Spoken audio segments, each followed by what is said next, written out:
Welcome back to video 2 of 4, how ignoring your strengths will minimise vulnerability. It seems counterintuitive, but it's not. It's been based on many, many years of consistent outcomes, working alongside clients, redesigning business and career to change the way that we actually design a response to gaps, threats and risk. It's absolutely essential to being able to be creative and being able to respond to challenge and crisis and change in the modern contemporary world.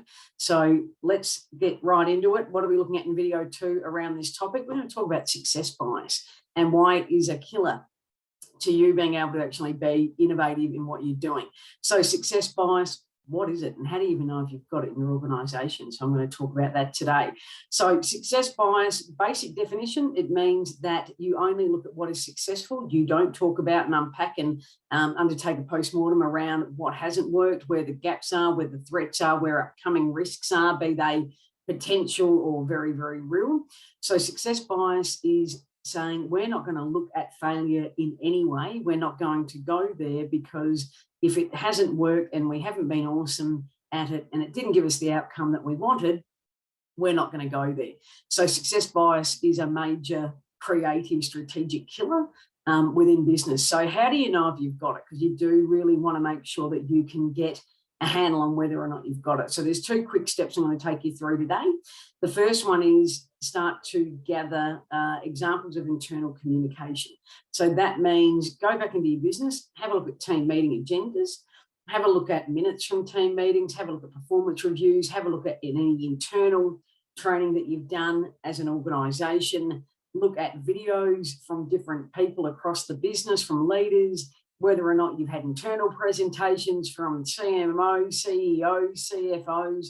Have a look at the content and the messaging around that documentation and the comms.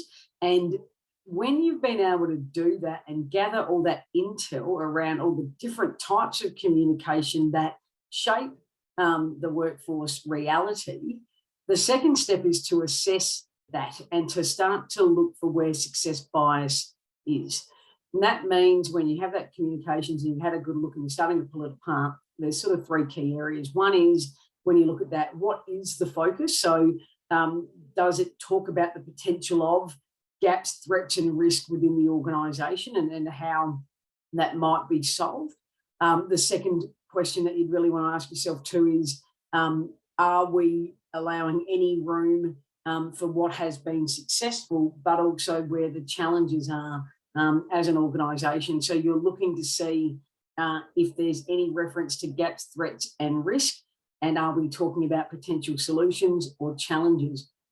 The other thing that I'd get you to do too is go back into your organisation and start to have a look at how much opportunity there is to talk about gaps, threats and risk as well too. So now when you're looking at either video or even team meetings and agendas and the outcomes of those meetings, how much time is given to consciously talking about those areas and working on designing a response to them as a team as well.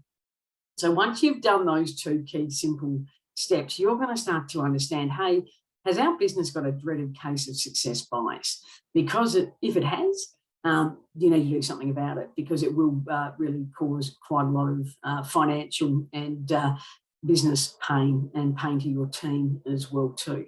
So please leave a comment. You know, we'd love your feedback. There's always a question attached to these short videos. So give us your ideas, give us your opinions, give us your thoughts in that, share it around. We'd love you to be able to spread different ways of thinking and perspective and some real practical tactics behind it as well, which matters. If you're a pro member, you will get a detailed copy of the notes that go with this. So the questions and steps that I raise within this, you'll be able to get a copy of that and come back to it and engage with it in your leisure as well too, which is really, really important because there is a lot of content in these videos and sometimes you might miss a point. But indulge yourself in some new ways of thinking and doing. Please go back, think about where success bias shows up in your workplace, and let's start to make some steps towards resolving it. Thank you for being here. Video 3 on the same topic, different take, but yeah, ignoring strengths minimises vulnerability. Food for thought. Look forward to catching up with you next time.